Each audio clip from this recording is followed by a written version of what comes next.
17 years లోనే పెళ్లి చేసేసారు. 17 years లోనే. అవునా? అప్పుడు బాగా చదువుతున్నారు, మంచి ఫ్యామిలీ కదా, అంత తొందరగా ఏంటి? చెప్పాలంటే దాదాపు నన్ను మర్చిపోయారు అందరూ. అవునా? పెళ్లి చేసుకుంది ఇంకా తన కుటుంబ బాధ్యతల్లోనే ఉంది అనుకున్నారు. సడన్ గా జనరల్ కేటగిరీలో 2 ఉద్యోగాలు కంప్లీట్ గా 2 ఉద్యోగాలు వచ్చేసాయి. 2 వచ్చేసాయి. ఇంకా ఈమె పని అయిపోయింది, ఈమె ఏం చెయ్యలేదు అనుకున్న స్థాయి నుండి ఒక్కసారిగా లేచేటప్పటికి ఆ చుట్టాలు, బంధువులు, తెలిసిన వాళ్ళందరూ ఒక్కసారిగా నా వైపు దృష్టి పెట్టడం, అది నాకు భలే కిక్కిచ్చింది అనమాట. మరి ఇంత బిజీ అంటే చదువుకుంటున్నారు, 2 పిల్లలు ఉన్నారు, ఇదంతా మేనేజ్ చేస్తున్నారు కదా, మళ్ళీ యూట్యూబ్ ఎందుకు స్టార్ట్ చేయాలనుకున్నారు? యాక్చువల్గా ఈ యూట్యూబ్ అనేది నా స్టూడెంట్స్ క్రియేట్ చేసినటువంటిది. స్టూడెంట్స్ మీకు గిఫ్ట్ ఇచ్చారు? స్టూడెంట్స్ గిఫ్ట్ ఇచ్చారని చెప్పాలి. 2018లో జీవన వీణ అనేటువంటి పుస్తకంతో మనం మొదటిసారిగా వచన కవిత్వంలోకి అడుగుపెట్టామన్నమాట.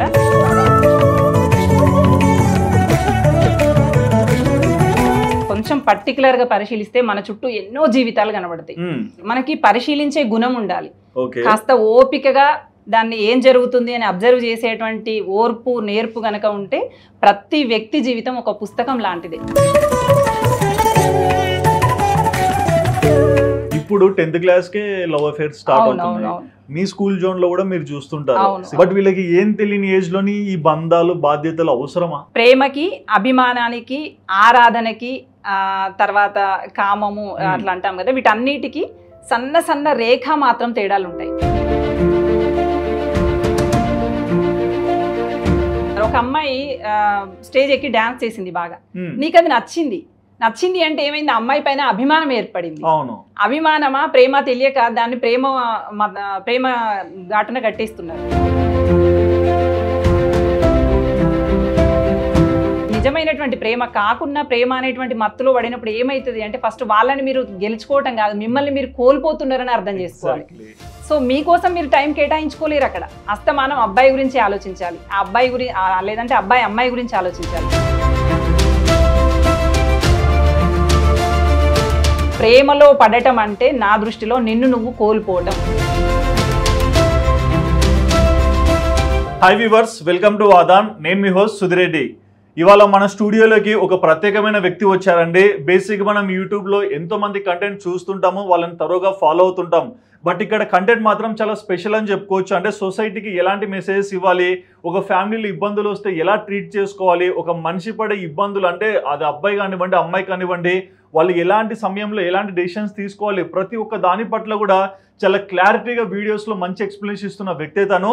ఇంతకీ తను ఎవరైనా ఎక్కువగా ఆలోచిస్తున్నారో, తను ఎవరో కాదండి, కీర్తి క్రియేటివ్స్. మనం ఆల్రెడీ చూసే ఉంటాం సోషల్ మీడియాలో కూడా. సో కీర్తి క్రియేటివ్స్ ఛానల్ కీర్తన రెడ్డి గారు మన స్టూడియోలో ఉన్నారు.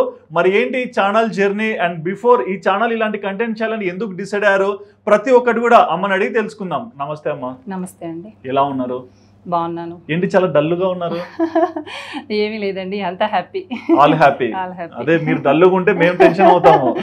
Nothing to worry. Me native place ఎక్కడ? మాది మహబూబాబాద్ అండి. ఓకే. మహబూబాబాద్ జిల్లాలోనే ఉంటాము. అక్కడే పుట్టి పెరిగినంత ఇక్కడే? పుట్టి పెరిగింది నెక్కొండ మండల్, వరంగల్ డిస్టిక్ కిందికి వచ్చేది అది. అమ్మ వాళ్ళు తోపన్పల్లి, నెక్కొండ మండల్ తోపన్పల్లి. నన్ను మెట్టినీళ్ళు వచ్చేసి గూడూరు మండలం సీతానగరం. ఓకే. గూడూరు మండలంలో ఉన్నాను. సో మీ అంతా ఇంకా తెలంగాణలోనే ఫస్ట్ నుంచి కూడా? ఫస్ట్ నుండి కూడా తెలంగాణలోనే. ఓకే. ఎంతమంది పిల్లలు మీరు? అన్నయ్య, నేను ఇద్దరము. నేను టీచర్ గా, గవర్నమెంట్ టీచర్ గా సెటిల్ అయ్యాను. ఓకే. ప్రెజెంట్ గవర్నమెంట్ టీచర్ మీరు? గవర్నమెంట్ టీచర్ గా ఉన్నాను. ఓకే. అందుకే కంటెంట్ ఇక్కడ కూడా అలానే కనిపించేసింది. అన్నయ్య వచ్చేసి తను మెడికల్ డిపార్ట్మెంట్లో ఉంటుండే, కానీ ఆయనకు మైలో ఫైబ్రోసిస్ అని చెప్పి చాలా రేర్ డిసీజ్ ఒకటి అటాక్ అయి ఉండే. 1 year నుంచి ఆయన చాలా సఫర్ అయ్యారు. అసలు చాలా అంటే చాలా, ఇంకా అసలు ఎంత లైఫ్ ఎంత నరకం ఉంటుందో అంత నరకం లాగా అనిపించింది. ఒక 1 month బిఫోర్ ఆయన డెత్ అవ్వడం జరిగింది. సొంత అన్నయ్య? సొంత అన్నయ్య. ఓకే. మరి ఇప్పుడు పరిస్థితులు ఎలా ఉన్నాయి? ఇప్పుడిప్పుడే సర్దుకుంటున్నాయి అన్ని నెమ్మదిగా. కాకపోతే ఏంటంటే మాకు 1 year పాటు అన్నయ్యతో పాటు ఆ జర్నీలో కష్ట నష్టాలన్నీ చూడటము, అన్నయ్య ఇబ్బంది పడటం అవన్నీ చూసాం కాబట్టి నా వరకు నేను కొంచెం మెంటల్గా స్ట్రాంగ్ అయ్యాను అనుకుంటున్నాను. నిజంగా లోపల ఇంకా ఉందో తెలియట్లేదు. కానీ ఆ డేస్ అన్నయ్యకి చనిపోయిన డేస్ బిఫోర్ అప్పుడైతే చాలా మెంటల్గా అప్సెట్ అవుతూ ఉంటాను. మంత్లో డేస్ గుర్తొస్తూ ఉంటాయి కదా అప్పుడు.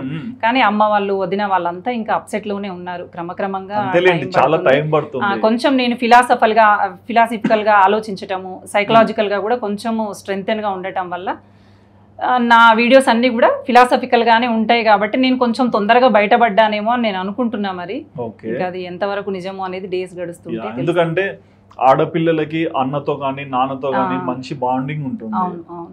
ఓకే, బట్ దాన్ని ఏం చేయలేదు.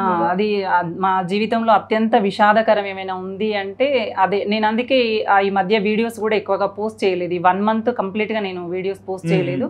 జస్ట్ 2-3 days నుంచే స్టార్ట్ చేశాను.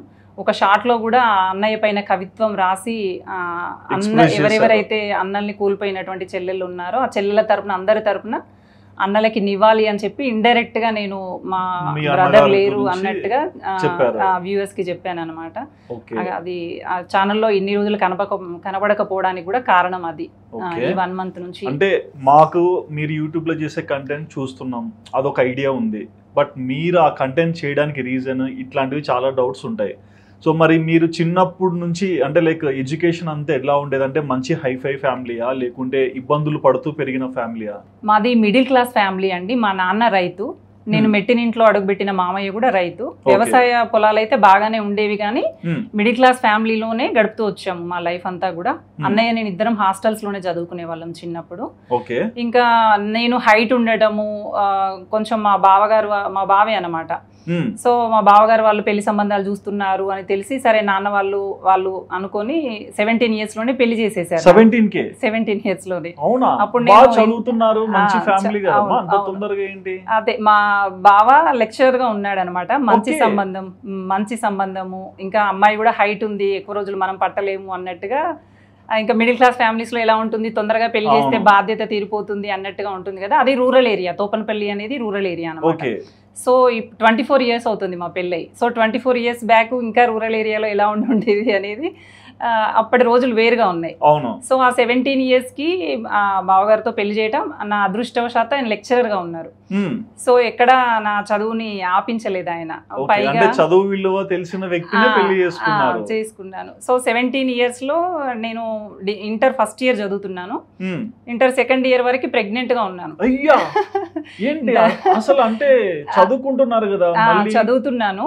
యాక్చువల్గా అది ఏంటంటే ఆ జోన్ వచ్చేసి నాకు ఇట్లా ఉండేది, డిగ్రీ చదివి గ్రూప్స్ రాయాలి, ఐఏఎస్ IPS వైపు వెళ్ళాలి అని చాలా గోల్స్ ఉండేవి బ్రెయిన్లో. సో నేను మా పెళ్ళై మా వారి దగ్గరికి వెళ్ళిన తర్వాత ఆయన ఏంటంటే ఫస్ట్ అప్పట్లో DSC బాగా ట్రెండ్ నడుస్తుంది, అందరూ DSC రాయటం అన్నట్టుగా ఉండేది. మా వారు కూడా ఏంటంటే నువ్వు గవర్నమెంట్ వైపు వెళ్ళాలి అంటే ఫస్ట్ టీచర్గా ట్రై చేయి, అందున తెలుగు తీసుకుంటే ఇంకా కొంచెం తొందరగా సెట్ అవుతావు. మా వారికి యాక్చువల్గా తెలుగు అంటే చాలా ఇష్టం. ఆయన గరికిపాటి నరసింహారావు గారి శిష్యులు అనమాట. ఆయన దగ్గర విద్య నేర్చుకున్నారు.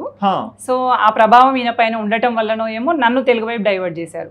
యాక్చువల్గా నాకు అప్పటికే ఎందుకో తెలియదు కానీ బాగా పద్యాలు చదవటం కానీ మంత్రాలు శ్లోకాలు అవన్నీ గబగబా వచ్చేసేవి, నోరు బాగా తిరిగేది. సో అది నాకు ప్లస్ అయింది. ఇంకా తెలుగులోకి ఎప్పుడైతే తను డైవర్ట్ చేశారో చక్కగా దాంట్లోనే PG కంప్లీట్ చేయటము, B.Ed TPT అంటాం అనమాట, తెలుగు పండిట్ కోర్స్ అని, అది కంప్లీట్ చేయటము. కోర్స్ ఇక్కడ ఆంధ్ర మహిళా సభలోనే చదివాను నేను. తెలుగు పండిట్ మన OU ఆటానమస్ గా ఉంది, దుర్గాబాయి దేశ్ముఖ్ గారు స్థాపించారు అది. అక్కడే నాకు చెప్పాలంటే పురుషోత్తం సార్ గారు అని చెప్పి ఒక సార్ ఉండేవారు. ఆయన అకాడమిక్ బుక్స్ రాసేవాళ్ళు సారు. ఆ సారు నా లోపల ఎంత ధైర్య బీజం నాటింది అంటే ఆయన ఎన్ని స్ట్రగుల్స్ అయినా ఉండనివ్వండి, ఒక్కరోజు క్లాస్ డుమ్మా కొట్టినా ఊరుకునే వాళ్ళు కాదు అసలు. ఎట్టి పరిస్థితుల్లో నాకు బాబున్నాడు సార్ అని చెప్పినా ఏం చెప్పినా అవన్నీ సెకండరీ అమ్మ, ఖచ్చితంగా కాలేజీకి రావాల్సిందే. నేను మహబూబాద్ నుంచి హైదరాబాద్కి ఎర్లీ మార్నింగ్ 3 o'clockకి అప్ అండ్ డౌన్ చేసేదాన్ని. 3 o'clock ఇక్కడ వచ్చి క్లాసెస్ విని మళ్ళీ నైట్ శాతవానాకి వెళ్ళిపోయేదాన్ని. కానీ ఆయన ఎక్కడా కూడా అసలు ఎక్స్క్యూజ్ చేసేవాడు కాదు, నువ్వు ఏ కష్టమైనా పడు నాకు అనవసరం, క్లాస్కి మాత్రం డైలీ రావాల్సిందే అని చెప్పి అనేవాళ్ళను. అప్పుడు కష్టం అనిపించింది కానీ దాని ద్వారా నేను ఎంత నాలెడ్జ్ గెయిన్ చేశాను అనేది ఇప్పుడు అర్థమవుతుంది నాకు. మీ వే ఆఫ్ టాకింగ్ లోనే తెలిసిపోతుంది. బట్ ఇంకొక విషయం కూడా కనుక్కోవాలి, ఎందుకంటే ఆ రోజుల్లో మనం చూస్తే కొంచెం క్రమశిక్షణ కానీ పద్ధతులు కానీ చాలా సీరియస్ గా ఉంటాయి. అంటే అమ్మాయి అంటే కొంచెం ఇలా ఉండాలి, అబ్బాయి అంటే ఇలా ఉండాలి, ఇదే ఆథరైజ్డ్ సొసైటీ అన్నట్లు చూపిస్తారు కదా. మీరు చదువుకోవడానికి మీ ఆయన ఎంకరేజ్ చేశారు, ఓకే, బట్ ఇంకా పెళ్లి అయిపోయిన తర్వాత నేను మొత్తం మా ఆయన చేతిలోకి వచ్చేసాను కదా, ఎక్కడ వచ్చారు ఎవరు కానీ అక్కడ కూడా ఒక ఫ్యామిలీలో లేదు, ఉంటారు. అన్ని మా వారే చూసుకునే వాళ్ళు. నాకు ఎక్కడ కూడా ఎవరు అడ్డు చెప్పటం కానీ చెప్పాలంటే దాదాపు నన్ను మర్చిపోయారు అందరూ. అవునా? పెళ్లి చేసుకుంది ఇంకా తన కుటుంబ బాధ్యతల్లోనే ఉంది అనుకున్నారు. ఇంకా ఈమె చదివి ఏదో ఉద్ధరిస్తుంది అని ఎవరు అనుకోలేదు. ఓకే. నేను సడన్ గా డిగ్రీలో నాకు నేనే గురువును, మీరే నాకు నేనే ఓన్ గా చదువుకొని ఎగ్జామ్స్ అన్ని రాశాను. పీజీలో పింగిల్ కళాశాల అని చెప్పి వరంగల్లో ఉంటుంది, అందులో సీట్ వచ్చింది. అందులో ఉమెన్స్ ఓన్లీ, అక్కడ చదువుకోవడం. ఆ తర్వాత దుర్గాబాయి దేశ్ముఖ్ అంతా కూడా ఉమెన్ తో ట్రావెల్ అవుతూ వచ్చాను అనమాట. ఇంకా దుర్గాబాయి దేశ్ముఖ్ కళాపీఠంలో అయితే నాకు చాలా నేను అనుకుంటా అమ్మ స్థాపించిన స్కూల్లో కాలేజీలో చదవటం వల్లనే ఎక్కడో చిరుగాలి తగిలిందేమో అమ్మకు సంబంధించిన ధైర్యం అనిపిస్తుంది నాకైతే. ఇంకా అక్కడ తర్వాత అప్పుడు వైఎస్ రాజశేఖర రెడ్డి గారు మెగా డిఎస్సి అని వేశారనమాట. అప్పటి వరకు డిఎస్సి అంటే డైరెక్ట్ డిఎస్సి రాయాలి, కానీ మా స్టేజ్కి వచ్చేటప్పటికి ఏమైందంటే టెట్ రాసి టెట్ క్వాలిఫై అయితేనే డిఎస్సి రాయాలి. అప్పటికే నేనంతా సొంతంగా చదువుతూ ఏదో పాకలాడుతూ వస్తున్నారా దేవుడా అంటే, అందులో ఎట్లా పెట్టారంటే టెట్లో పెడగాలజీ అని చెప్పి, సైకాలజీ అని చెప్పి. సరే సైకాలజీ అంటే మాకు బిఎడ్లో ఉండేది, అందులో మళ్ళీ ఫొనెటిక్స్ అని చెప్పి ఇంగ్లీష్లో డిఫరెంట్గా అసలు ఆ సిలబస్. అందులో మనం జనరల్ కేటగిరీలో కొట్టాలి. అందులో నాకు 2 పిల్లలు, కుటుంబ బాధ్యతలు, ఓన్ గా చదువుకోవటం. కానీ స్కూల్ కి అంటే కాలేజ్ కి వెళ్ళేవాళ్ళు కదా, సారీ కాలేజ్ కి వెళ్ళేవాళ్ళు కదా, ప్రెగ్నెంట్ గా ఉండి ఇబ్బంది పడేవాళ్ళు కదా? ప్రెగ్నెంట్ గా ఉండి ఏం వెళ్ళలేదు. డిగ్రీ టైంలో పెద్ద బాబు పుట్టాడు, డిగ్రీ ఫస్ట్ ఇయర్ లో. అప్పటికి నేను ఓన్ గా చదువుకొని ఓన్ గా రాశాను. ఎగ్జామ్స్ రాయడానికి వెళ్ళేదాన్ని. అట్లా అని ఓపెన్ కాదు, రెగ్యులర్ కాలేజెస్ లోనే జస్ట్ ఎగ్జామ్స్ రాయడానికి వెళ్ళేదాన్ని. వాళ్ళకి ఆ కాన్ఫిడెన్స్ కూడా ఉండేది, ఈ అమ్మాయి ఖచ్చితంగా మన దగ్గర అన్ని, ఇంకా చెప్పాలంటే టాప్ లో ఉండేదాన్ని డిగ్రీలో. సో వాళ్ళ కాన్ఫిడెన్స్ ఉండేది, ఓకే ఈ అమ్మాయి మన దగ్గర ఉందంటే అడ్మిషన్ లో మంచి మార్కులు తీసుకొస్తుంది తప్ప ఏం ఇబ్బంది ఉండదు అన్నట్టుగా వాళ్ళు కూడా. మీరు మొదట్లో ఒక మాట అన్నారు, ఇంటర్ లోనే నేను ప్రెగ్నెంట్ గా ఉండి ఇంటర్ సెకండ్ ఇయర్ వరకు నేను ప్రెగ్నెంట్.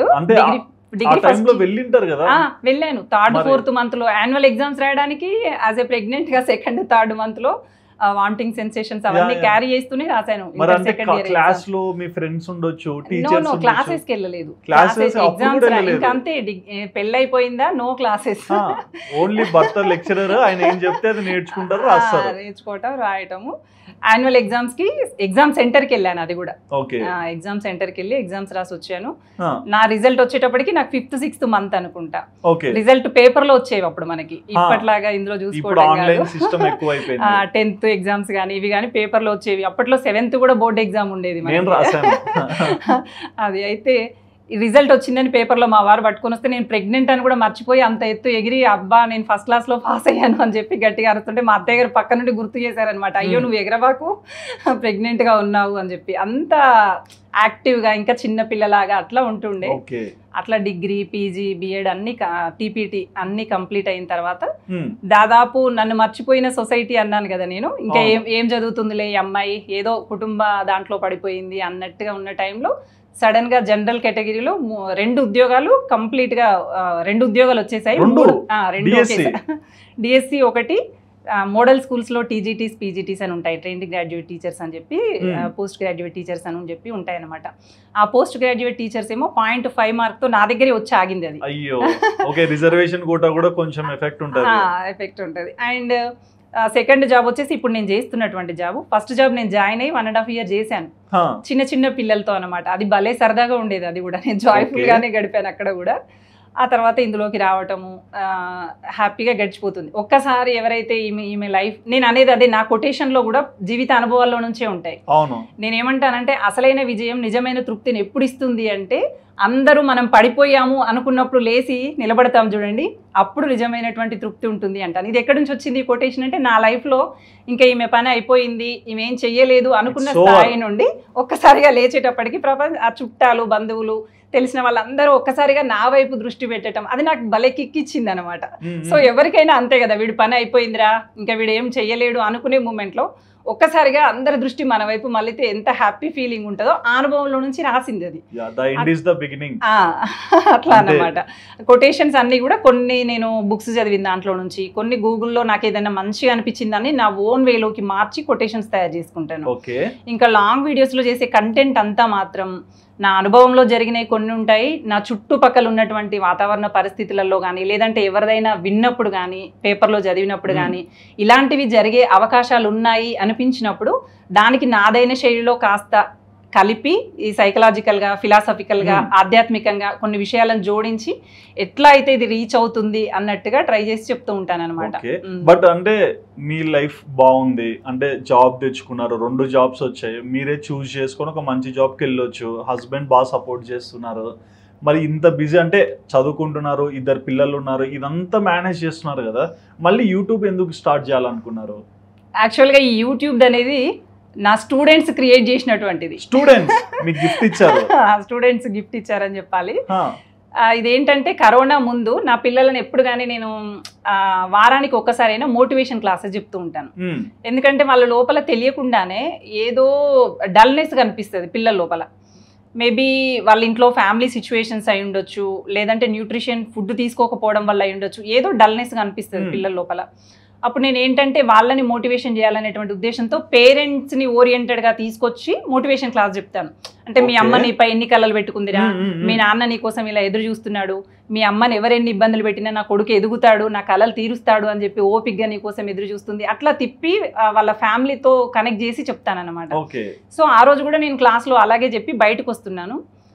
8th క్లాస్ పిల్లలు, అందులో మనోహర్ అనే అబ్బాయి ఉంటాడు, ఆ అబ్బాయి కూడా ఏదో MSR 143 అనేదో ఛానల్ పెట్టుకున్నాడు. అప్పటికే వాడు పెట్టుకొని చేస్తున్నాడు.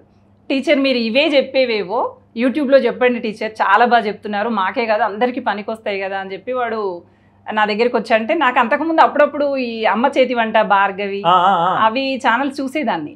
చూసినప్పుడు నాకు అనిపించేది కానీ నాకు మోటివేషన్ క్లాసెస్ అనిపించకపోయేది. వంటలు చూస్తున్నాను కాబట్టి వంటలు అనే ఆలోచన వచ్చేది అనమాట. సో అట్లా పెట్టాలి అన్నట్టు అనిపించేది కానీ నేను ఎప్పుడు ప్రయత్నం చేయలేదు. వీడేం చేశాడు, 10 నిమిషాల్లో ఇంటర్వెల్ టైం, అది 10 నిమిషాల్లో నా దగ్గరికి వచ్చాడు, సెల్ తీసుకొని కీర్తి క్రియేటివ్స్ అని వాడే పెట్టాడు, పేరు కూడా వాడే పెట్టాడు. అప్పటికప్పుడే టైప్ చేసి ఛానల్ క్రియేట్ చేసి మా బాబు డాన్సింగ్ వీడియో ఉండే చిన్న బాబుది, అది పోస్ట్ చేసి నాకు సెల్ ఇచ్చేసాడు. జస్ట్ 5-10 మినిట్స్ లోనే ఆ పని చేసేసి చేశాడు. టీచర్ ఇది ఎలా పోస్ట్ చేయాలరా అంటే ఇట్లా వెళ్ళి చేయండి టీచర్ అని చెప్పాడు. ఇంకా మేము వచ్చేసాము, ఏదోలే చిన్న పిల్లవాడు అలా అని ఉంటాడు, నేను నా వల్ల అవుతుందా అనుకొని నేను లైట్ తీసుకొని అసలు ఆ ఛానల్ గురించి పట్టించుకోలేదు. అందుకే మనకి ఛానల్ 2017 లో కనబడుతుంది, మనకి ఛానల్ రివ్యూలో కూడా చాలా ఇయర్స్ క్రితం కనబడుతుంది. కంటెంట్ 11 months మనము కంటెంట్ రీసెంట్ గా స్టార్ట్ చేసి, ఆ తర్వాత కరోనా టైం వచ్చింది, కరోనా పీరియడ్ వచ్చింది. ఆ టైంలో పిల్లలకి దూరం అవుతున్నానన్న ఫీలింగ్ ఉండే నాకు. అప్పుడు క్లాసెస్ చెప్పాను, ఎట్లాగో ఛానల్ ఉంది కదా, సో నా పిల్లల్ని ఇలా కనెక్ట్లోకి తెచ్చుకోవచ్చు కదా అని చెప్పి 7th 8th క్లాస్ పిల్లలకి క్లాసెస్ చెప్పాను. సో అది కూడా మనము యూట్యూబ్ జర్నీ కోసం కాదు, పిల్లల్ని నాతో గ్యాదర్లో ఉంచుకోవటం కోసం క్లాసెస్ చెప్పాము. ఆ తర్వాత మధ్యలో ఛానల్ బాగానే ఉంది కదా, పిల్లలు బాగానే చూస్తున్నారు కదా అనిపించినప్పుడు 1-2 ఇమ్యూనిటీ బూస్టర్ వంటలు చూపించాము. కరోనా టైంలో తినాల్సినటువంటి ఫుడ్ గురించి ఇమ్యూనిటీ బూస్టర్ గా వంటలు చూపించాము. ఆ తర్వాత మనకు కరోనా సంహార వ్రతం అని చెప్పి ఒక నాటిక రాశాను అనమాట నేను. అది అక్కడ ఉదయశ్రీ అని చెప్పి, నాట్యశ్రీ ఉదయశ్రీ అని చెప్పి మహబూబాద్ లో తను బాగా చేస్తుంది అక్కడ అన్ని అవేర్నెస్ ప్రోగ్రామ్స్ నాట్యం ద్వారా అనమాట. సో తను అడిగింది, మేడం మనము ఈ కరోనా గురించి ఏదైనా అవేర్నెస్ ప్రోగ్రామ్ లాంటిది చెయ్యాలి అని చెప్పి. సో తన కోసము మనం ఇప్పుడు వ్రతాలు ఎలాగైతే చేస్తామో, ఈ చేతులు కడుక్కోవడం, మాస్క్ పెట్టుకోవడం, ఇవన్నీ ఒక వ్రతం లాగా నిష్టగా చేస్తే కరోనా రాదు అనే మీనింగ్ లో ఆధ్యాత్మికంగా తీసుకెళ్లి కరోనా సంహార వ్రతం అనేది రాసిస్తే తను డ్రామా క్రియేట్ చేసి ప్లే చేసింది అనమాట. దాన్ని తీసుకొచ్చి మనం యూట్యూబ్లో పెట్టాము. దానికి కూడా మంచి రిజల్ట్, చెప్పుకున్నంత కాదు సరే, ఇంతకు ముందు కన్నా ఒక better position, day by day hopes create అవుతుంది. బట్ యూట్యూబ్ అనేసరికి మీరు అనుకోలేదా గవర్నమెంట్ జాబ్ రిలాక్స్ అవ్వచ్చు, అంత బాగుంది కదా, మళ్ళీ ఇదంతా అనిపించింది. మెయిన్ గా ఏంటంటే మనం పెట్టిన తర్వాత వ్యూస్ రానప్పుడు అనిపిస్తుంది ఎందుకు ఈ టెన్షన్ అవసరమా, మనకి టెన్షన్ అవసరమా అన్న ఫీలింగ్ వచ్చి వదిలేసి నేను ఇంకా ఛానల్ కంప్లీట్ గా మర్చిపోయి నా పని నేను చేసుకుంటున్నా. మళ్ళీ రీసెంట్ గా ఏమైందంటే ఇదే క్లాస్ లో ఇట్లాగే చెప్పి నేను వస్తుంటే చిన్న పాప, ఆ కొత్తగా జాయిన్ అయినటువంటి పాప అన్నమాట, ఆ పాప పరుగున వచ్చి, టీచర్ మీరు మంచి మాట్లాడుతున్నారు, సెల్లులో మాట్లాడవచ్చు కదా అని చెప్పి ఆ పిల్ల మళ్ళీ, ఆ అమ్మాయి కూడా మళ్ళీ చెప్పింది అనమాట. సో నాకు నేచర్ ఏదో హింట్ ఇస్తుంది, నువ్వు చేయాల్సింది చేయాల్సింది వంటలు కాదు, క్లాసులు కాదు, మోటివేషన్ అని నన్ను హింట్ ఇస్తూ ఉంది, వెనక నుండి త్రో చేస్తూ ఉంది అనమాట. సో నేను అంతకుముందు మోటివేషన్ అనేది పెట్టుకోలేదు నా బ్రెయిన్లో. ఆ బాబు చెప్పింది కూడా, మనోహర్ అనే అబ్బాయి చెప్పింది కూడా మోటివేషన్ క్లాసెస్ టీచర్ అని చెప్పాడు వాడు, కానీ నేను ఆ లైన్ మిస్ అయ్యాను. ఆ లైన్ మిస్ అయ్యి ఏవేవో చేస్తున్నా ఇందులో. నాకు తర్వాత అర్థమైంది, ఓహో అంటే కాదు, నేను దేనికి, నాకు ఎక్కడ కెపాసిటీ ఉంది, మోటివేషన్ క్లాసు, ఇన్స్పిరేషన్, లేకపోతే మన చుట్టూ ఉన్నటువంటి లైఫ్లో అవగాహన కలిగించడం అనేది నాకు ఉన్నటువంటి వర్క్. సో నేను అది పక్కన పెట్టేసి వేరే ఏవేవో చేస్తున్నాను అనేది నాకు అక్కడ ట్రిగర్ అయింది. సో నేను వెంటనే వచ్చేసి వేమన పద్యాలు, మనకి నిజంగా కూడా నేను తెలుగు టీచర్గా అయితే చాలా గర్వపడతా. నాకు లైఫ్లో ఒక ఏమంటే మనకి చాలా ఒక బాధ అనిపించే మూమెంట్ ఉంది. మనల్ని ఎవరో ఏదో అన్నారు, అట్లా ఒక ఎగ్జాంపుల్ చెప్తున్నా, తెలుగు సబ్జెక్ట్ ఎలా ఉంటుంది అనే దానికి ఒక ఎగ్జాంపుల్ చెప్తున్నా. తెలుగు టీచర్గా ఎందుకు హ్యాపీగా ఉన్నాను అంటే, మనల్ని ఎవరో ఏదో అన్నారు అనుకోండి, బాధలో ఉన్నాము, మనం వెళ్ళి ఏం చేస్తాము, క్లాస్లో పిల్లలకి తప్పని పరిస్థితుల్లో లెసన్ చెప్పాలి. మన బాధతో మనతో సంబంధం లేదు కదా, మన వ్యక్తిగత జీవితానికి వృత్తిగత జీవితానికి సంబంధం ఉండదు. మనం ఎలాంటి సిచ్యువేషన్లో ఉన్నా వర్క్ చేయాలి. క్లాస్లోకి వెళ్ళి లెసన్ చెప్తాం. అక్కడ ఏముంటుంది అంటే, పద్యాలు తీయగానే ఏనుగు బోవజూచి ధ్వనులెత్తుతూ కుక్కలు కూయసాగుచు అని ఉంటుంది. మనకు అది వినగానే అరే మనం వెళ్తా ఉంటే, ఏనుగు వెళ్తా ఉంటే కుక్కలు ఎన్నో అరుస్తూ ఉంటాయి కదా, సో మనల్ని కూడా వాళ్ళు అట్లే అన్నారు అనుకొని మన బ్రెయిన్ రిలాక్స్ జోన్లోకి వెళ్ళిపోతుంది అనమాట వెంటనే.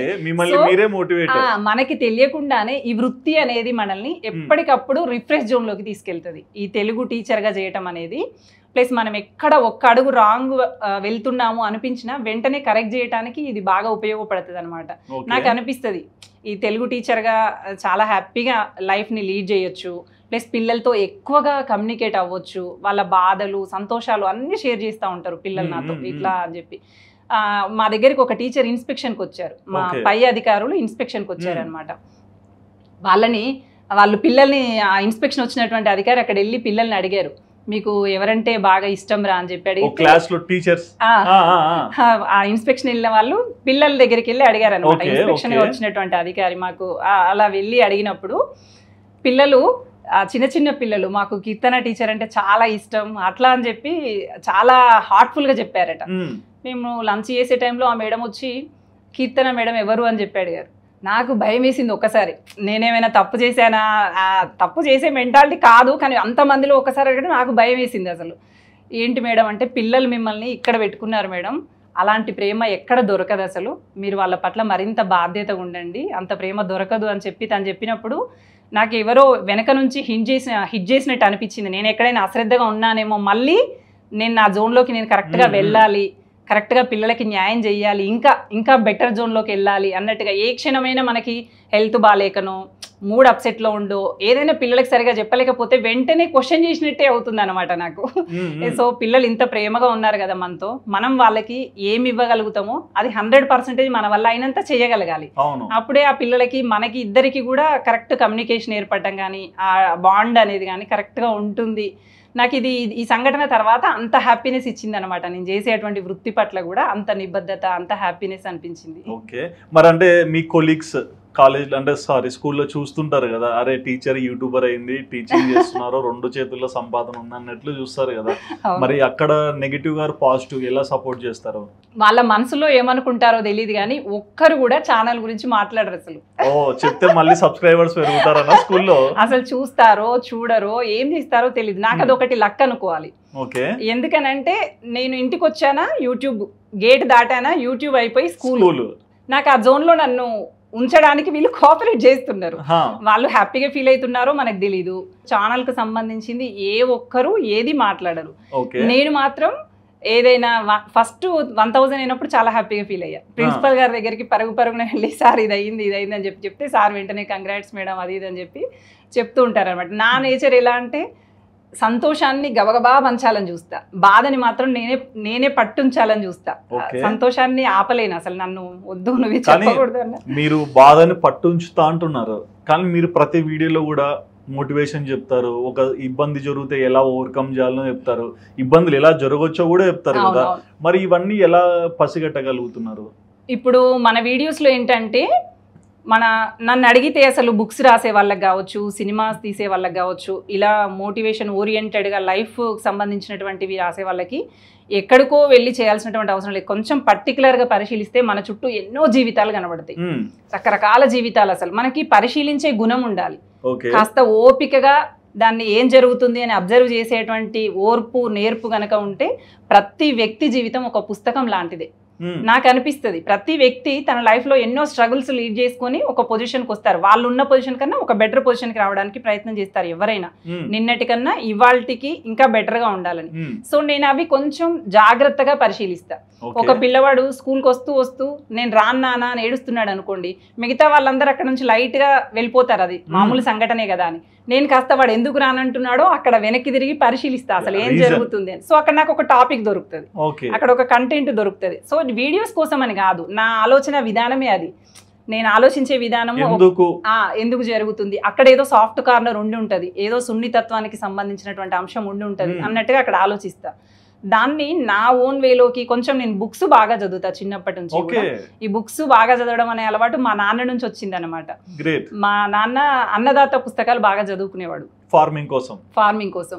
ఆ నాన్న చదివి అక్కడ పెట్టిన తర్వాత ఏం చదువుతున్నాడు నాన్న అని చెప్పి నేను ఆ పుస్తకాలు తీసుకొని చదివేదాన్ని. అందులో అన్నదాత పుస్తకంలో వంటలు కూడా వచ్చేవి అప్పట్లో, చట్నీస్ ఎలా చేయాలి అట్లాంటివి వచ్చాయి అనమాట, అవి చదివేదాన్ని. ఆ తర్వాత క్రమక్రమంగా నాన్న ఏ పుస్తకం తెచ్చుకుంటే ఆ పుస్తకం నేను చదవటం అనేది అలవాటుగా మారిపోయింది. అలవాటే నన్ను ఇవాళ ఈ స్థాయిలో నిలబెట్టిందేమో నాకు అనిపిస్తుంది. అంటే ఏ వర్క్ నేను ఛానల్ వైపు చూసుకున్నా, బుక్స్ రాయాలని చూసుకున్నా, యాక్చువల్గా ఇప్పుడు మనది ఇంకా 2 పుస్తకాలు రిలీజింగ్ కి రెడీగా ఉన్నాయి. ఒకటి ప్రశ్న బుక్స్ కూడా రాస్తాను, రైటర్ గా ఉన్నాను. 2018లో జీవన వీణ అనేటువంటి పుస్తకంతో మనం మొదటిసారిగా వచన కవిత్వంలోకి అడుగుపెట్టామన్నమాట. సో నాకు కవయిత్రి రచయిత్రి అని పెద్ద పదాలు వాడుకోవడం కన్నా నా భావనని వ్యక్తం చేసుకోవడానికి ఒక వేదికలాగా ఉన్నాను అని చెప్పొచ్చు, ఒక వేదికలాగా పుస్తకాలు రాసుకుంటున్నాను అని చెప్పొచ్చు. ఎందుకంటే కవయిత్రిగా రచయిత్రిగా అంటే చాలా విశాల దృక్పథం ఉండాలి అండ్ చాలా పుస్తకాలు చదివి ఉండాలి. అంత పెద్ద పదము అంటే ఇప్పుడు మా దగ్గర చిన్నగూడూరులో దాశరథి కృష్ణమాచార్యులు, దాశరథి రంగాచార్యులు గారు ఇవాళ తన జయంతి కూడా, దాశరథి కృష్ణమాచార్యులు గారిది ఇవాళ జయంతి. ఎంతో గొప్ప గొప్ప రైటర్స్ పుట్టారు. అంత వాళ్ళతో సమానమైనప్పుడు రచయిత్రి కవయిత్రి అనే పదం వాడుకోవాలేమో నాకు అనిపిస్తుంది. నా పుస్తకాల్లో ఉండేటువంటిది అంతా కూడా ఫిలాసఫికల్గా అనుభవాలలో వచ్చినటువంటి సంఘటనల ఆధారంగా సైకలాజికల్గా ఒక వ్యక్తి భావన ఎలా ఉంటుంది అలాంటి సంఘటనలే ఎక్కువగా ఉంటాయి అన్నమాట. అంటే మనకు జరిగింది ఇంకొకరికి అలాంటి ఇబ్బంది జరగకూడదు అనేటువంటి ఆలోచనతోనే నా పుస్తకాలన్నీ కూడా రాయబడుతుంది. కొన్ని క్వశ్చన్స్ వేస్తాం, అంటే మీరు ప్రతి ఒక్క సిచ్యువేషన్ ని కూడా చదివింటారు, లేకుంటే మీ అనుభవంలో కూడా కొన్ని అర్థం చేసుకుంటారు, ఇవి ఇట్లా ఉంటాయి అవి ఇట్లా ఉంటాయని. ప్రజెంట్ సొసైటీలో మీరు ఒక టీచర్గా ఎంతో మంది పిల్లల్ని చూస్తుంటారు. పిల్లలు బాగా చదువుకునే వాళ్ళు ఒకలా ఉంటారు, బాగా చదువుకునేవాడు కూడా కొన్నిసార్లు డల్ అయిపోతారు. ఎందుకు అట్లా? అయితే మీరు కరెక్ట్ క్వశ్చన్ అడిగారు. ఇది నాకు నా క్లాస్లో 50 మంది ఉంటారు, ప్రతి సెక్షన్స్ ఉంటాయన్నమాట, ప్రతి క్లాస్లో 50 మంది ఉంటారు. నిన్ననే నేను ఈ కంటెంట్ పైన వీడియో చేయాలనుకున్నా. గురు పౌర్ణమి కదా, ఒక గురువుగా మన బాధ్యత సొసైటీకి ఇవ్వాలని. యాక్చువల్గా 50 మంది పిల్లల్లో సంసిద్ధత అంటే రెడీనెస్ అనేది అందరికి ఉండదు. ఒక 10 నుండి 15 మంది పిల్లలు మాత్రమే మనం మొదటిసారి చెప్పినప్పుడు వాడు కరెక్ట్గా అర్థం చేసుకుని గ్రాస్పింగ్గా దాన్ని మైండ్లో పెట్టుకోగలుగుతాడు. మిగతా హాఫ్ ఆఫ్ ది పీపుల్ అసలు మనం ఏం చెప్తున్నామో వాళ్ళు ఈ లోకంలో ఉండరు. రెండోసారి మూడోసారి చెప్పినప్పుడు సగం మందికి అర్థమవుతుంది, కానీ ఆ లాస్ట్లో ఇంకొక 10 people మిగిలిపోతారు.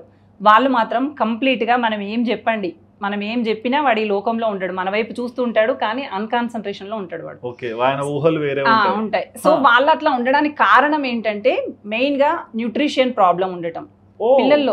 B12, calcium, iron, folic acid ఇలాంటివి పిల్లల్లో, మెగ్నీషియం ఇలాంటివి తగ్గినప్పుడు ఆటోమేటిక్గా న్యూట్రిషన్ ప్రాబ్లం ఎప్పుడైతే ఉంటుందో మన ఫోకస్ ఇంకొక దాని మీదకి మళ్ళీపోవటం అనేది సహజం. అది పెద్దల్లో పిల్లల్లో ఎవరిలైనా కావచ్చు. సో పిల్లల్లో అది కనిపిస్తుంది, వాడు ఏదో లోకంలో ఉంటాడు. అసలు మనం కొట్టి చెప్పినా చక్కగా చేయి చెప్తాడు. మనం ఒక దెబ్బ ఈ చేయి కొడదాము, యాక్చువల్గా కొట్టకూడదు. సో మన సొంత పిల్లలు అయితే మనం బెదిరించి చెప్పుకుంటాం కదా అని ఏదో కొడదాం చిన్నగా భయపెట్టిద్దామంటే వాడు ఈ చేయి కొట్టగానే రెండో చేయి చెప్తాడు, దానికి రెడీగా ఉంటాడు తప్ప చదవడానికైతే చదవదాము అనేటువంటి ఆలోచన వాడికి ఉండనే ఉండదు.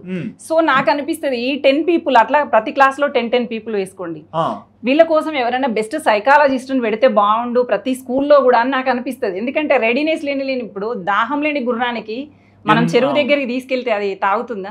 దానికి దాహం పుట్టించాలి. దాహం పుట్టించాలంటే పరిగెత్తించాలి. పరిగెత్తితే ఎందుకు తాగదు?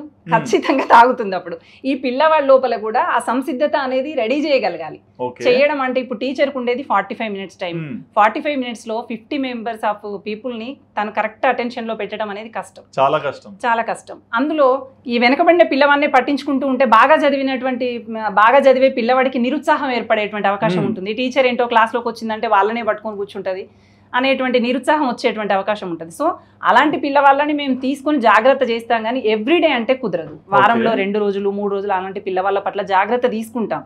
కానీ మా శక్తికి మించిన పనే అవుతుంది నాకు అనిపిస్తుంది. స్పెషల్గా నేనైతే ఏమైనా సజెస్ట్ చేయాలి విద్యా వ్యవస్థకు అనిపించినప్పుడు ఇలాంటి వాళ్ళ కోసం ఒక సైకాలజిస్ట్కి సంబంధించినటువంటి పోస్ట్ కూడా స్కూల్లో పెడితే, ఎందుకంటే భావి భారత పౌరులు తయారయ్యేదంతా కూడా పాఠశాలలోనే.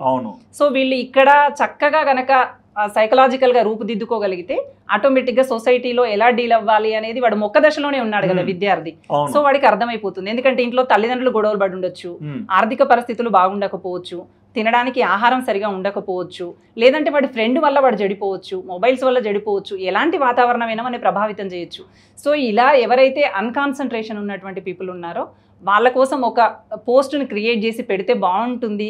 వీళ్ళు ఎన్నో చేస్తుంది గవర్నమెంట్ రకరకాల పిల్లల కోసం, కానీ రెడీనెస్ లేని పిల్లవాడికి మనం ఎన్ని చేస్తే ఏం ప్రయోజనం చెప్పండి. బట్ ఇట్లా చెప్తున్నారు కదా, ఇంకొంతమంది పిల్లలు ఉంటారు ఎట్లా వీళ్ళు బాగా చదువుకోవచ్చు బాగుంటారు, ఇంకొంతమంది అంటే లైక్ ఇది ఎట్లా చెప్పాలంటే ఒక క్లాస్ లో మార్క్స్ ఇచ్చినప్పుడు హ్యాపీగా ఫీల్ అయ్యే వాళ్ళు ఉంటారు, బాధపడే వాళ్ళు ఉంటారు.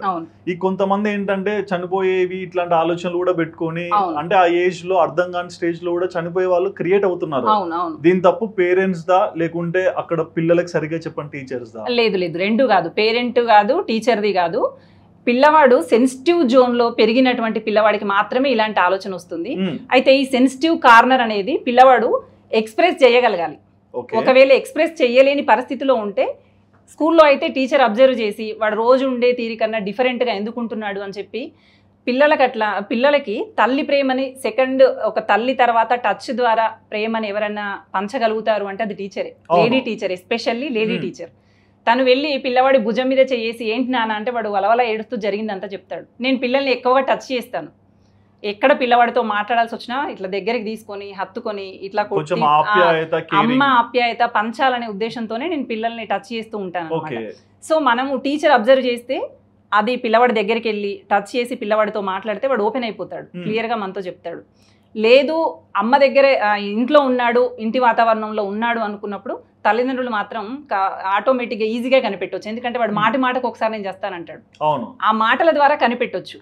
సో వాళ్ళకి మోటివ్ చేసేంత లేనప్పుడు కనీసం స్కూల్కి వచ్చి మా పిల్లవాడు ఇలా అంటున్నాడు, ఇలా బెదిరిస్తున్నాడు అని పేరెంట్స్ దృష్టికి కనుక తీసుకురాగలిగితే టీచర్స్ అందరికీ కూడా సైకాలజీ అనేది ఒక కోర్సుగా ఉండి ఉంటుంది వాళ్ళు ట్రైనింగ్ చేసేప్పుడు.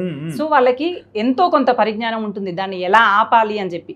అండ్ అనుభవపూర్వకంగా కూడా వాళ్ళు కొంత గడించి ఉంటారు, లైఫ్లో కూడా ఎన్నో చూసి ఉంటారు. కాబట్టి రెండు మిక్స్ చేసి పిల్లవాడిని సరైన దారిలో పెట్టేటువంటి అవకాశం ఉంటుంది. అయితే ఇక్కడ పిల్లవాళ్ళది తల్లిదండ్రులది కానీ టీచర్ది కానీ తప్పని నేను అనను. ఎందుకంటే పిల్లవాడి ఆలోచన విధానం అనేది రకరకాల వాతావరణ పరిస్థితుల మధ్య ఆధారపడి ఉంటుంది. వాడు మొబైల్ ద్వారా సూసైడ్ టెండెన్సీ పెరగొచ్చు, ఫ్రెండ్షిప్ ద్వారా సూసైడ్ టెండెన్సీ పెరగొచ్చు, లవ్ అఫైర్స్ ద్వారా సూసైడ్ టెండెన్సీ పెట్టొచ్చు, ఏదైనా జరగవచ్చు, దేని ద్వారా అయినా పెరగొచ్చు.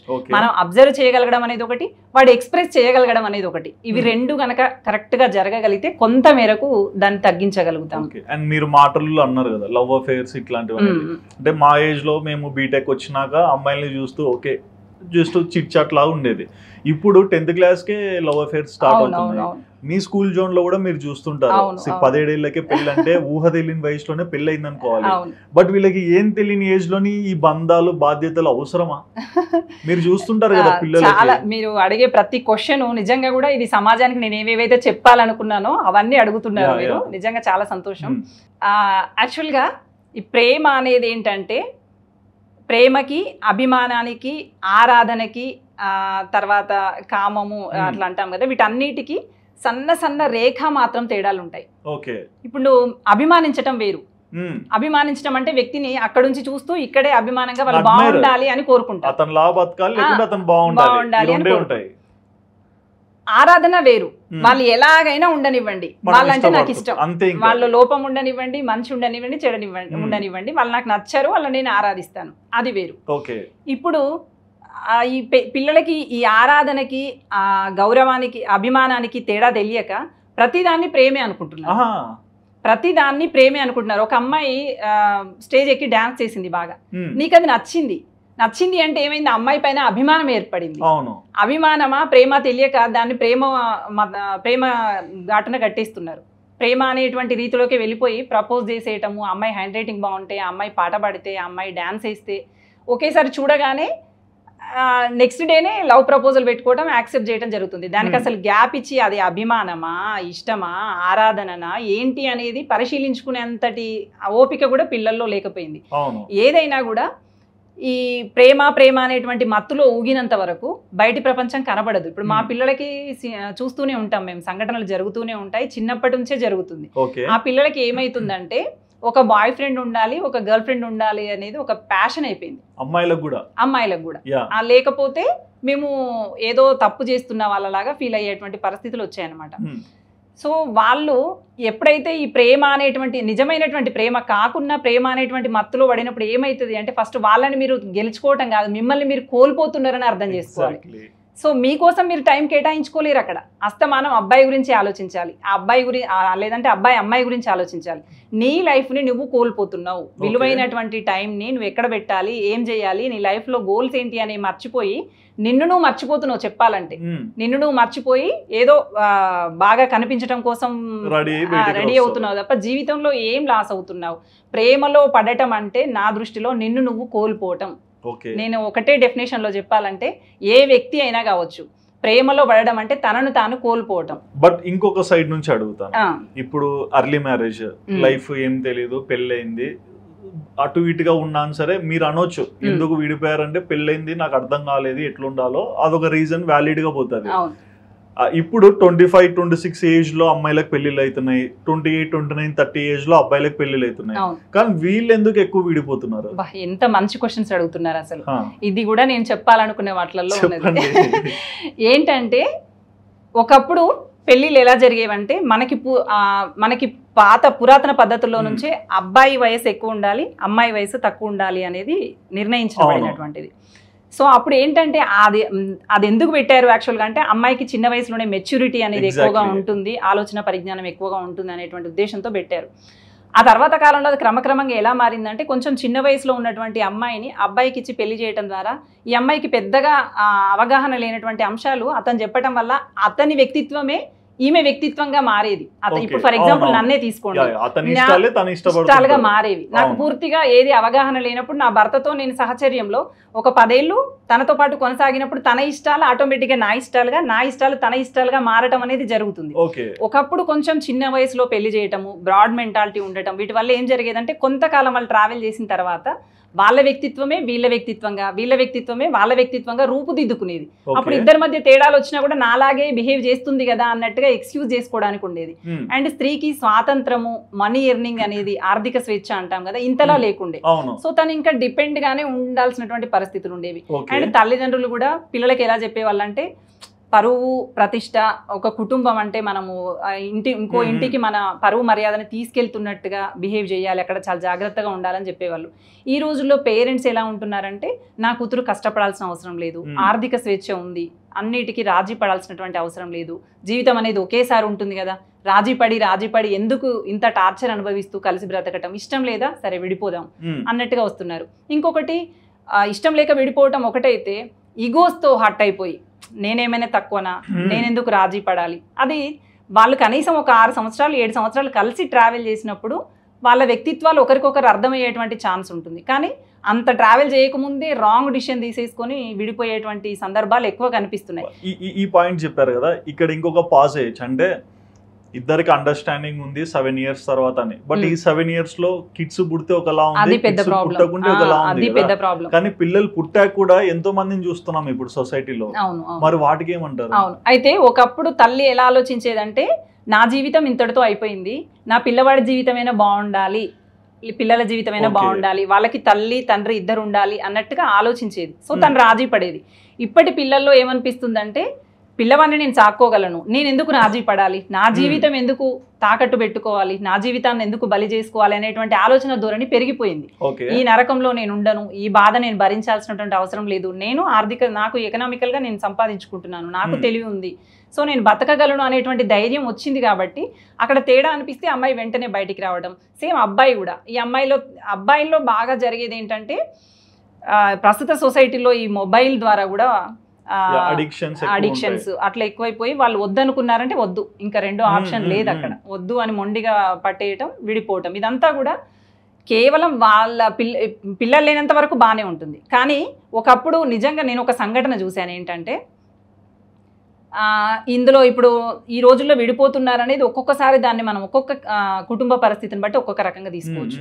ఇప్పుడు నేను చెప్పే కుటుంబంలో ఎలా ఉందంటే పాపం తను భర్తతో రాజీ పడింది, పెళ్ళయింది, భర్త కొంతకాలం బాగానే ఉన్నాడు, తర్వాత అతను నానా రకాల వేదనలు అయినా కూడా అమ్మాయి రాజీ పడుతూ వస్తుంది. నా జీవితం అయిపోయింది, ఇంకా నా పిల్లవాడన్నా బాగుండాలి, పిల్లవాడికి అమ్మ నాన్న ఇద్దరు ఉండాలి కదా, నేను విడిపోతే నా కొడుకు రేపు నాన్న నేను ఎక్కడ చూపించాలి అని చెప్పి ఇది రాజీ పడుతూ బతుకుతూ వస్తుంది. సో ఇక్కడ ప్రతి స్త్రీ ఆలోచన విధానం అప్పుడు అట్లే ఉండే ఆ జనరేషన్లో. ఇప్పుడైతే వెళ్ళిపోతున్నారు, అంత భరించాల్సినటువంటి అవసరం లేదని. సో తను అలా అలా కలిసి ఉన్నప్పుడు ఫైనల్గా రిజల్ట్ ఏం రావాలి? రిజల్ట్ ఫైనల్గా బాబు ఎదిగి గొప్పవాడై తల్లికి బాధ తీర్చే రిజల్ట్ రావాలి. కానీ పిల్లవాడు కూడా తండ్రి బాటలోనే నడిచి తల్లిని రివర్స్ అయ్యేటువంటి రిజల్ట్ వస్తే ఇప్పుడు ఈ తల్లి చేసిన జీవితానికి త్యాగానికి అర్థం ఉందా? ఎందుకంటే ఆ తండ్రి చాటునే పెరిగాడు కదా ఈ పిల్లవాడు, ఆ తండ్రిని చూస్తే పెరిగాడు కదా ఈ పిల్లవాడు. సో ఇప్పుడు ఈమె డిసిషన్ రాంగా రైటా? సొసైటీ కోసం రాజీ పడడం కరెక్టా? అదే తండ్రి చాటున బతకనించకుండా దూరం తీసుకెళ్లడం కరెక్టా?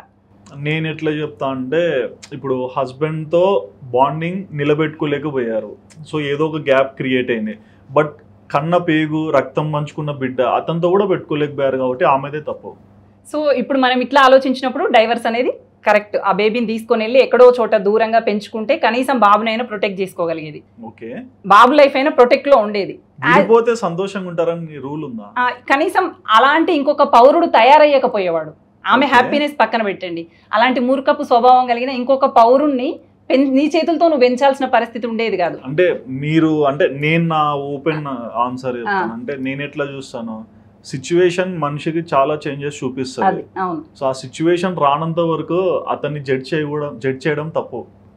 బాబు ఇప్పుడు చెప్పే బాబు విషయంలో సో మనకి ఇది ఫైనల్ అయిపోయినట్టే. సిచ్యువేషన్ క్రియేట్ అయ్యి బాబు యాజ్ ఏ ఫాదర్ గా ప్రింట్ దిగాడు. ఇంకా అట్లా అనుకున్నాకే చెప్తున్నాం. అప్పుడే కదా మనకు ఫైనల్ రిజల్ట్ వచ్చేది.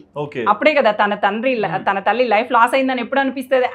ఇప్పుడు తండ్రి సిగరెట్లు తాగుతున్నాడు, అరే సిగరెట్ కొనుక్కురాపోరా అని వాడికి ఇచ్చి పంపించాడు. ఈ తల్లి రాజీపడి బతుకుతుంది, పోనీలే అని వాడు నెమ్మదిగా అప్పుడు కొనుక్కొచ్చాడు, ఇంకాస్త పెద్దగా అయ్యాక తాగడం మొదలెట్టాడు. సో యాజ్ ఏ తండ్రి లాగా తయారయ్యాడు, పూర్తిగా పర్ఫెక్ట్ గా. మనము ఓకే వీడు ఇచ్చేసాం కాంప్లిమెంట్, వీడు అచ్చం తండ్రి లాగా తయారయ్యాడు అనే కాంప్లిమెంట్ ఇచ్చేసాం వాడికి. అప్పుడు ఆ తల్లి ఫెయిల్యూర్ అనేది మనం ఇక్కడ ఫైనల్ రిజల్ట్ చూపిస్తున్నాం. ఎక్కడ ఫెయిల్యూర్? తన జీవితాన్ని రాజీ పడేసుకోవడంలో ఫెయిల్యూర్. తన జీవితాన్ని త్యాగం చేసింది అక్కడ. సో ఒక్కొక్క పర్సన్ కి ఒక్కొక్క లాగా ఉంటుంది అది డిసిషన్ అనేది. ఒకప్పుడు ఇట్లా ఆలోచించేవాళ్ళు, ఇప్పుడు ఎలా ఆలోచిస్తున్నారు? వీడితో ఉన్నంతకాలం నా కొడుకు కూడా ఇబ్బంది, అవసరం లేదు, ఇలాంటి వాడితో నేను బతకనివ్వను, నా కొడుకుని నేను బాగా పెంచుకుంటాను వెళ్ళిపోతున్నారు. ఒకప్పటికి ఇప్పటికీ ఉన్నటువంటి తేడా ఇదనమాట. మనం చూసే ఉంటాం చాలా మంది తాగుబోతుల పిల్లలు కొంతమంది తాగుబోతులుగా మారతారు, కొంతమంది అందులో నుంచి స్పోర్టివ్నెస్ పొంది గొప్ప వాళ్ళుగా ఎదిగిన వాళ్ళు ఉంటారు. సిచ్యువేషన్ బట్టి చేంజ్ అవుతుంది. ఇప్పుడు ఉన్నటువంటి సొసైటీలో సిచ్యువేషన్స్ ఏంటంటే తల్లి అంత రాజీ పడి ఫైనల్ రిజల్ట్ ఏమొస్తుంది అని వెయిట్ చేసి అంత ఆమెకి నాలెడ్జ్ వచ్చేసింది. అంత వెయిట్ చేస్తూ కూర్చోవాల్సిన ఆమె క్లియర్ గా చెప్పగలుగుతుంది ఇంక 20 ఏళ్ల తర్వాత ఈ పిల్లవాడు ఏమవుతాడు అనేది క్లియర్ గా చెప్పగలిగేటువంటి వర్త్ వచ్చేసింది తల్లికి. సో బాబుని తీసుకొని వెళ్ళిపోయి తను చక్కగా బ్రతకగలను అనేటువంటి నాలెడ్జ్ ఉన్నటువంటి వాళ్ళు మాత్రం నాలెడ్జ్ ఉన్నటువంటి పీపుల్ మాత్రం చక్కగా వెళ్ళి బ్రతకగలుగుతున్నారు. ఇక అలా లేకుండా కొన్ని సిచ్యువేషన్స్ రాంగ్ అఫైర్స్తో రాంగ్గా ఉన్నటువంటి వాళ్ళు ఏదేమైనా ఫైనల్ రిజల్ట్ అనేది ఎవరైతే ఎలాంటి డిసిషన్ తీసుకుంటారో తీసుకున్నటువంటి వాళ్ళపైన ఫైనల్ రిజల్ట్ అనేది పడుతుంది. కాబట్టి తెలివైనటువంటి నిర్ణయాలు తీసుకోవడం అనేది చాలా అవసరం. అండ్ మొత్తానికి మీ ఛానల్ పెట్టాక చాలా మంది మీరు చెప్పే మాటలు విని ఎంతో మంది చేంజ్ అవుతుంటారు, మీకు రెస్పాండ్ అయ్యి కూడా మాట్లాడుతుంటారు కదా, సో ఎలా అనిపిస్తుంటుంది? యాక్చువల్గా ఈ ఛానల్ మనము స్టార్ట్ చేసి ఇప్పుడు 11th మంత్ నడుస్తుంది. స్టార్టింగ్లో నేను కంటెంట్ వేమన పద్యాలు అవి తీసుకొని చెప్తున్నప్పుడు కొన్ని కామెంట్స్ ఎట్లా వచ్చాయంటే, నేను యాక్చువల్గా ఎప్పుడు కానీ సంప్రదాయబద్ధంగానే నా వీడియోస్లో కనిపించడం సంప్రదాయబద్ధంగానే కనిపిస్తూ ఉంటాను. కొన్ని కామెంట్స్ ఎట్లా వచ్చాయంటే మనల్ని ఇబ్బంది పెట్టేవిగా, అంటే తిడుతూ కాదు, ఓవర్ ఎఫెక్షనేట్ గా సో ఓవర్ ఎఫెక్షనేట్గా లవ్ యూ అనో ఇలా ఉన్నావనో అలా అట్లాంటివి పెట్టేవాళ్ళు అనమాట. సో నేనేం భయపడలేదు ఆ కామెంట్స్కి. కానీ మా హస్బెండ్ చూస్తారు, మా అత్తగారు ఫ్యామిలీ అందరు చూస్తారు కదా, సో నాకు అది ఇబ్బందిగా అనిపించేది. ఆ టైంలో నేను ఒక్కొక్కసారి క్విట్ అయిదాం, ఇవన్నీ మనకెందుకురా బాబు, మనదేదో రాసుకొని మనదేదో చక్కగా చూసుకో, ఇవన్నీ మనకెందుకురా బాబు అన్నట్టుగా అనిపించేది. ఆ టైంలో మా వదిన, మా వారి అక్క అనమాట, రమాదేవి అని, తను చాలా సపోర్టివ్గా నిలబడింది. తనకి ఎందుకు అనిపించిందో తెలియదు కానీ నేను ఈ ఛానల్లో సక్సెస్ అవుతాను అని తనకు అనిపించింది ఫస్ట్. సో ఆవిడ లేదు నువ్వు మంచి చెప్తున్నావు, కొంచెం స్పీడ్ తగ్గించి కొంచెం నెమ్మదిగా చెప్పు, ఇంకా బాగా సక్సెస్ అవుతుంది, లేదు నువ్వు ఎక్కడ ఆపొద్దు, ఆ కామెంట్స్కి ఏం భయపడొద్దు, నేను వేరే ఛానల్లో చూసినా కింద అట్లనే ఉంటాయి, నువ్వేం భయపడకు అని చెప్పి తను కొంచెం ధైర్యం ఇచ్చింది. సో నేను మళ్ళీ ట్రావెల్ అవుతున్నా, వ్యూస్ రావట్లేదు, ఏదో 100-200 అట్లా వస్తున్నాయి. నాకు డిసప్పాయింట్ లాగా అనిపించింది, ఎందుకురా బాబు మనకి ఇవన్నీ అని చెప్పి వదిలేద్దాం అనుకునే టైంలో మా పెద్దబాబు సాయినాథ్ రెడ్డి, చిన్నోడు అభినందన్ రెడ్డి అని, వాడు ఏంటంటే వాడు నాకన్నా ముందే ఛానల్ పెట్టుకున్నాడు. వాడు 12 years ఏజ్ లోనే ఛానల్ పెట్టుకుని డాన్స్లు వేసుకునేవాడు, అభిది రాక్ స్టార్ అని చెప్పి. వాడు ఛానల్ పెట్టుకొని చేస్తుంటే నేను ఏంటో వీడు ఏం చేస్తున్నాడో నాకేం అర్థమయ్యేది కాదు, ఏదో పిల్లలు ఆటలు ఆడుతున్నారులే అనుకుని లైట్ గా తీసుకున్నాను. నేను ఛానల్ పెట్టిన తర్వాత వాడు ఛానల్ చూద్దామని అప్పుడు ఓపెన్ చేసా, ఓహో ఛానల్ అంటే ఇట్లా ఉంటది కదా అని చెప్పి. నాది సక్సెస్ అయిన తర్వాత సో ఓపెన్ చేసి చూస్తే వాడు అన్ని తక్కువ టైంలోనే డాన్సెస్ చేసి షార్ట్స్ పెట్టేవాడు, బాగానే పర్ఫెక్ట్ గానే పెట్టుకున్నాడు. అరే నేను అప్పుడు కోఆపరేట్ చేస్తుంటే పిల్లవాడు ఇట్లాగే కొంచెం జర్నీ సాగేదేమో అనిపించింది. తర్వాత అనుకున్నా సర్లే స్టడీస్ ఫస్ట్ కదా, ఇంకా అది కానీ తర్వాత అది కావచ్చు కదా అని. సో మా పెద్దోడు ఏం చేశాడంటే, నేను మధ్యలోకి వచ్చిన తర్వాత మా రిలేషన్లోనే ఒక అతను కొంచెం నన్ను తిడుతూ పెట్టాడు అనమాట. అది చూసి నేను ఇంకా భయపడ్డా, అమ్మో ఇది రిలేషన్స్లో నుంచి ఎటో పోయేటట్టుంది. నాకు ఎట్లా అనిపిస్తుంది, నా పర్సనల్గా నా లైఫ్ ఎట్లా అనిపిస్తుంది అంటే, మనం బయట ఎన్ని అచీవ్ అయినా చేసిరండి, ఇంట గెలిచి రచ్చ గెలవాలి అనే కాన్సెప్ట్ని బాగా నమ్ముతాను నేను. బయట 100 గెలవండి, ఇంట్లో కనుక కోఆపరేషన్ లేకపోతే ఏదో ఒక రోజు బ్లాస్ట్ అవుతుంది అది ఖచ్చితంగా. సో ఆ బ్లాస్ట్ అనేది ఫస్ట్ ఇంట సెట్ చేసుకోకుండా నువ్వు బయట ఎంత సెట్ చేసుకుంటూ పోయినా అది ఇంకా ఇబ్బందికరమైన వాతావరణమే తప్ప మనకి మంచి చేస్తుంది అనుకోవడానికి లేదు. సో నేను ఫస్ట్ ఇది బంధువుల నుంచి వచ్చింది కాబట్టి ఇక్కడ సెట్ చేసుకోవాలి అన్నట్టుగా భయపడి ఛానల్లో వద్దు బిడ్డ మనకి ఇవన్నీ ఎటో పోతున్నాయని చెప్పి మా పెద్దోడితో నేను మాట్లాడితే వాడు ఇది భక్తి అంటారా అని ఒక వీడియో చేశాను నేను. అది ఏంటంటే గుళ్ళల్లోకి వెళ్ళి మనము పాలాభిషేకాలు, ఆ దేవుడికి అన్ని నైవేద్యాలు, తేనె అభిషేకాలు అలా చేస్తూ ఉంటాం కదా, ఆ గుడి బయటే ఒక అడుక్కునే ఆవిడ చిన్న బేబీని ఎత్తుకొని కూర్చుంది. సో ఈ పాలు కనుక ఆమెకి ఇస్తే చాలా ఆ పాప సేవ్ అవుతుంది, అంత దీనావస్థలో ఉంది ఆ పాప. సో నాకు అది చూస్తే అనిపించింది ఆ కంటెంట్ ఇంకా వేరే అవసరం లేదు కదా. సో నేను దానికి ఒక స్టోరీ అల్లుకున్నాను, ఇతను పూజలు చేస్తాడు, ఉపవాసాలు అన్ని చేస్తాడు, చనిపోతాడు, కానీ నరకానికి పోతాడు. సో అప్పుడు దేవుడిని ఎదురు ప్రశ్నిస్తాడు ఈయన, ఏంటి నేను ఎన్ని పూజలు చేసినా, ఎన్ని ఉపవాసాలు ఉన్నా, నీకు ఇన్ని పళ్ళు పెట్టినా, ఇన్ని నైవేద్యాలు పెట్టినా, కానీ నన్నెందుకు నరకానికి తీసుకొచ్చావని అడిగితే, నువ్వు నూనె పోసావు కదా నాకు అభిషేకం చేస్తూ, నువ్వు ఒత్తి వెలిగిస్తూ నూనె పోసావు, ఆ నూనెలో జారి పడిన వాడి కాలిరిగింది, నువ్వు అక్కడే కూర్చున్న ఆవిడకి పాలు ఇవ్వకుండా పాలు వృధాగా బారబోసావు, నేను అన్నాన్ని బిందెలు పోయమని చెప్పానా, ఒక్క స్పూన్తో చేసిన అభిషేకమే కదా నాయన. అట్లా దేవుడు మాట్లాడుతున్నట్టుగా నేను కంటెంట్ క్రియేట్ చేసుకొని అది చేశాను అనమాట, దీన్ని భక్తి అంటారా అనే పేరుతో. అది మా బాబుకి బాగా నచ్చింది, మమ్మీ అసలు చాలా బాగా వస్తుంది, నువ్వు వదిలిపెట్టకు మమ్మీ, చేయి మమ్మీ అని చెప్పి వాడు మళ్ళీ సెకండ్ పుష్ అనమాట. సో అక్కడ బాగా దగ్గర ఒక గంట సేపు మోటివ్ చేశాడు. సో ఇంకా అనుకున్నా ఏదేమైపోయినా చేయాల్సిందే. ఇంకొకటి, నేను బుక్స్ రాస్తే చదివే వాళ్ళకన్నా ఈ వీడియోస్ ద్వారా వినే వాళ్ళు ఎక్కువ మంది ఉంటారు. సో నేను పుస్తకాల్లో ఏవైతే చెప్పాలనుకుంటున్నానో అదే వీడియో రూపంలో చెప్పేద్దాము, ఏమవుతుంది వాళ్ళు వింటారు కదా, కనీసం ఏ నలుగురు హ్యాపీగా ఫీల్ అయినా మారినా మన వీడియోస్కి ప్రయోజనం ఉన్నట్టే కదా అన్నట్టుగా మళ్ళీ స్టార్ట్ చేశాను. ఇంకా అక్కడ నుంచి ఎక్కడ వెనక్కి తిరిగేటువంటి సక్సెస్ లోకి వెళ్ళిపోయింది.